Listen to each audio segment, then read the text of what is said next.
அஞ்சிலே ஒன்று பெற்றான் அஞ்சிலே ஒன்றைத் தாவி அஞ்சிலே ஒன்றாக ஆரியர்க்காக ஏகி அஞ்சிலே ஒன்று பெற்ற அணங்கை கண்ட அயலார் ஊரில் அஞ்சிலே ஒன்றை வைத்தான் அவன் நம்மை அழைத்து காப்பான். ஓம் அனுமந்தாய வித்மகே வாயு புத்திராய தீமகே தந்தனோ மாருதி பிரச்சோத்யாத். உலகெங்கிலும் வாழ்ந்து கொண்டிருக்கும் நேயர்களுக்கு டாக்டர் சைதை ராஜாவின் அன்பான வணக்கங்கள். நாம் இப்பொழுது இந்த எபிசோடில் குரு வக்ரமாகிறார் 120 நாள். இந்த குரு வக்ரமாவதால் 12 ராசிகளுக்கும் எப்பேற்பட்ட பலனை வழங்கப் போகிறது என்பதை ஒவ்வொரு ராசியாக பார்க்கலாம் வாங்க. குணமிகு வியாழ குரு பகவானே மனமுடன் வாழ மகிழுடன் அருள்வாய். பிரகஸ்பதி வியாழ பரதகுரு நேசா கிரக தோஷமின்றி கடாட்சி தருள்வாய். குரு வக்ர பயிற்சி. இந்த குரோதி ஆண்டில் குரு வக்ரம் பெறுகிறார். ரிஷபத்தில் வக்ரம் பெறுகிறார். ஆனால் பின்னோக்கி செல்கிறாரா என்று சொன்னால் பின்னோக்கி செல்லவில்லை. அதே வீட்டில் இருந்து வக்ரம் பெறுகிறார். அப்போது ஒரு கிரகம் வக்ரம் பெறுகிறது என்று சொன்னால் நேர்கதியில் செல்லும்பொழுது அதனுடைய பலன் நன்றாக இருக்கும், சுப பலனை தருவார். வக்ரகதியில் போகும்பொழுது அந்த பலன் நேரடியாக, அதாவது எதிர்ப்பாக அமையும் அப்படின்னு சொல்லலாம். இந்த குரு பொறுத்தவரையிலேயே இல்லைன்னு சொன்னாலே, குரு இருக்கிறதுலையே மிக மிக சுபத்தன்மை வாய்ந்த ஒரு கிரகம். குரு இருக்கிற இடமும் நல்லது செய்வார், பார்க்குற இடம் கோடி புண்ணியன்னு சொல்லி கேள்விப்பட்டிருக்கீங்க. குருவுக்கு தான் இருக்கிற இடத்துல இருந்து 5ஆம் இடம், 7ஆம் இடம், 9ஆம் இடத்தை குரு பார்க்குறார். குரு பார்க்குறதால தான் குருவனுடைய பார்வை ஒவ்வொரு பாவத்துக்கு, அதாவது எந்த லக்னத்தில் யார் பிறந்திருந்தாலும் குருவனுடைய பார்வை இருக்குது பாருங்கள். ஏதாவது ஒரு 3 பாவத்தை பார்க்கும். அதனால் அப்படி இருக்கும் பட்சத்தில் ஓரளவுக்கு நன்மைகள் நடைபெறும் அப்படின்னு சொல்லலாம். குருவுக்கு தேவகுரு அப்படின்னு பேர். குருவுக்கு பல பெயர்கள் இருக்கிறது. அந்தணன், பொன்னன், வியாழன், பிரகஸ்பதி அப்படின்னு சொல்லுவாங்க. அதனால் ஒருவருடைய ஜாதகத்தில், பிறப்பு ஜாதகத்தில் குரு தனித்து இருக்கக்கூடாது. அந்தணன் தனித்திருக்கையில் அவதிகள் மெத்த உண்டு. யார் கூடயாவது இன்னொரு கிரகத்தோடு சேர்ந்து இருந்தார்னு சொன்னால் குரு ரொம்ப, இன்னொரு சுப கிரகத்தோடு சேர்ந்து இருந்தார்னு சொன்னால் ரொம்ப பிரமாதமாக ஒர்க் அவுட் ஆகும். இந்த குரு பார்வை கோடி நன்மைன்னு சொன்னோம் இல்லையா? இப்போது யாரோ ஒருத்தருக்கு ஒரு லக்னம் போயிட்டுருக்கோம். அந்த லக்னத்துக்கு ஒரு தசாபுத்தி போகும் ஒருத்தருக்கு. எந்த தசாபுத்தி, அதை ஒரு கடக லக்னம்னு வைங்க, செவ்வாய் என்னுடைய தசாபுத்தி போகுது அப்படின்னா, செவ்வாயை குரு பார்த்தாலோ குரு சேர்ந்தாலோ அந்த நடக்கிற தசாபுத்தியை, புத்திநாதனை குரு பார்க்குறார், இல்லை குரு சேர்ந்திருக்கிறார், இல்லை குரு சாரம் பெற்றிருக்கிறார். இப்படி இருந்ததுன்னு சொன்னாலே அந்த தசாபுத்தி ரொம்ப நல்லா இருக்குங்க, ரொம்ப அமுக்கலமாக இருக்கும். அப்படி இந்த குருவனுடைய நிலை பார்த்திங்கன்னா, ஒரு தீய கிரகம் இருக்குது, தீய கிரகத்தினுடைய தசாபுத்தி நடக்குது. அப்போது குரு பார்வையில் இருக்குதுன்னு சொன்னால் அந்த தீய குணங்கள் அந்த அளவுக்கு இருக்காது, ஓரளவுக்கு நன்மைகள் நடக்கக்கூடிய ஒரு சூழல் ஏற்படும் அப்படின்னு சொல்லலாம். குரு பாருங்கள், உச்சமடைகிறது கடகத்தில் உச்சமடைகிறார், நீச்சமடைகிறது மகரத்தில் நீச்சமடைகிறார், ஆட்சி பெறுவது தனுசு, மீனம். இதில் பார்த்தீங்கன்னு சொன்னால் இப்போது ஒரு கிரகம் ஆட்சி பெற்றிருக்கு. இப்போ தனுசு மீனத்தில் குரு ஆட்சி பெற்றிருக்கார். ஆனால் வக்ரம் ஆயிட்டார் அப்படின்னு சொன்னால், குருன்னு போட்டு போட்டு ப்ராக்கெட்டில் போட்டிருப்பாங்க வக்ரம்னு, இல்லை இங்கிலீஷில் ஆர்னு போட்டிருப்பாங்க, ரிவர்ஸ். அப்போது இப்போ ஒரு கிரகம் ஆட்சி பெற்றிருக்குன்னா சூப்பராக பலனை தரும். ஆனால் அதுவே வக்ரம்னு போட்டாங்க அப்படின்னு சொன்னால் அது நீச்ச பலனை தரும், சரியான ஒரு பலனை எதிர்பார்க்க முடியாது.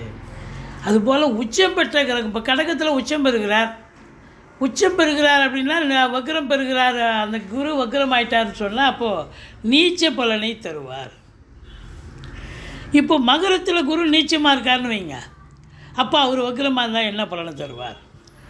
அது பார்த்திங்கன்னு சொன்னால் உச்ச பலனை தருவார்.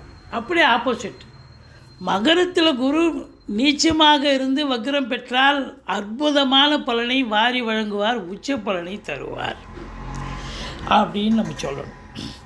இப்போ ஒருவருடைய ஜாதகம், பிறப்பு ஜாதகத்தில் குரு போட்டிருக்காங்க, குரு போட்டு வக்ரம்னு போட்டிருக்காங்கன்னு வைங்களேன், இல்லை ரிவர்ஸ்னு போட்டிருக்காங்க பிறப்பு ஜாதகத்தில் அப்படின்னா, யாருடைய ஜாதகத்தில் குரு வக்ரமாக இருக்கிறதோ அவங்களுக்கெல்லாம் இப்போ குரு வக்ரமாக இருக்கிறதால நல்ல பலனையே வாரி வழங்குவார். ஏன்னா இப்போ குரு வக்ரமாக இருக்கார்ல, இந்த குரு எவ்வளோ நாளைக்கு வக்ரமாக இருக்கார் அப்படின்னா, இந்த மங்களகரமான குரோதி ஆண்டு குரு வக்ர பேச்சு நடக்கிறதுங்க. அதாவது புரட்டாசி மாதம் 29ஆம் தேதி குரு வக்ரமாகிறார், செவ்வாய்க்கிழமை 15/10/2024. இந்த குரு வக்ர நிவர்த்தி அடைகிறது மங்களகரமான குரோதி ஆண்டு தை மாதம் 29ஆம் தேதி குரு வக்ர நிவர்த்தி வருகிறார் 11/2/2025. சுமார் 120 நாள் குரு வக்ரமாகிறார். 120 நாளுங்கிறது 4 3 12 கிட்டத்தட்ட 4 மாதம் ஆகிப்போகுது. இந்த 4 மாத காலமும் யாருக்கெல்லாம் குரு நன்மை செஞ்சாரோ அவங்களுக்கெல்லாம் தீமை பண்ணுவார், தீமை பண்ணிகிட்டு இருந்த குரு நல்லது செய்வார் அப்படின்னு எடுத்துக்கலாம். அதாவது குரு வக்ரம் என்று சொன்னால் முன்மீட்டு பலனை தருவார். அந்த குரு மேஷத்துக்கு வரணும்னு அவசியம் இல்லைங்க, அங்கேருந்து வக்ரமாக இருந்தாலும் அது வக்ரம்தான். அப்போது இந்த குரு பகவான் பொறுத்தவரையிலையும் வக்ரமாக இருக்கிற காலங்கள்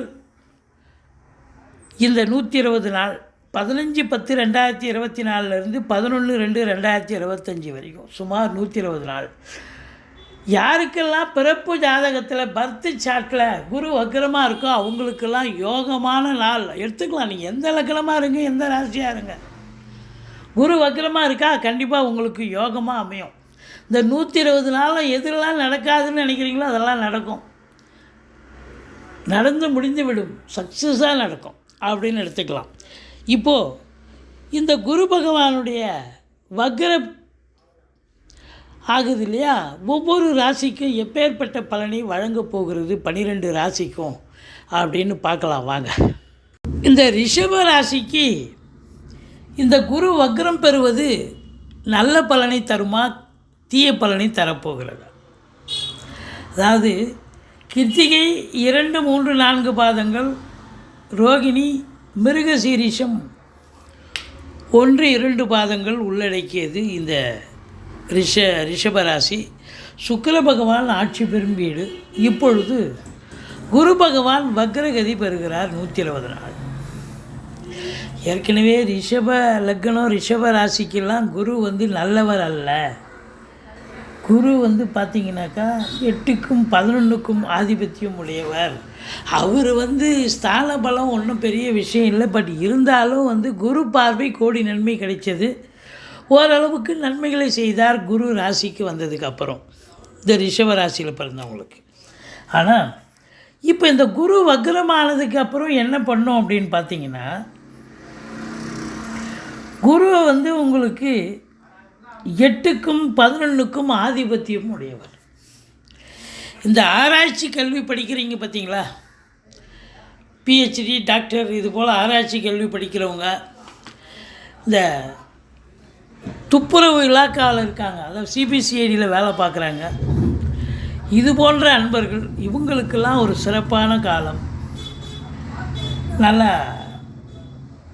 அற்புதமாக பேர் புகழ் எடுக்கக்கூடிய ஒரு நேரம். வரா கடன்கள் வசூலாகும், இன்சூரன்ஸ் பணம் கைக்கு வரக்கூடிய ஒரு நிலை இருந்தால் கண்டிப்பாக வரும். நினைச்ச காரியம் கைகூடுமா, கண்டிப்பாக கைகூடி வரும். இவங்களை பொறுத்தவரையிலே ரிஷப ராசிக்கு இந்த குரு வக்ரம் பெற்றது, வக்ரம் பெற்றாலும் நல்ல பலனையே பெறுவீர்கள் என்று சொன்னால் மிகையாகாது. வேலைவாய்ப்பு இல்லாதவங்களுக்கு வேலைவாய்ப்பு முயற்சி பண்ணால் கண்டிப்பாக கிடைக்கும். வேலையில் ப்ரமோஷனுக்காக காத்திருக்கிறவங்களுக்கு கண்டிப்பாக வேலையில் ப்ரமோஷன் கிடைக்கும். இல்லை புதுசாக தொழில் துவங்கணும்னு நினைக்கிறவங்களும் தொழில் துவங்கலாம்.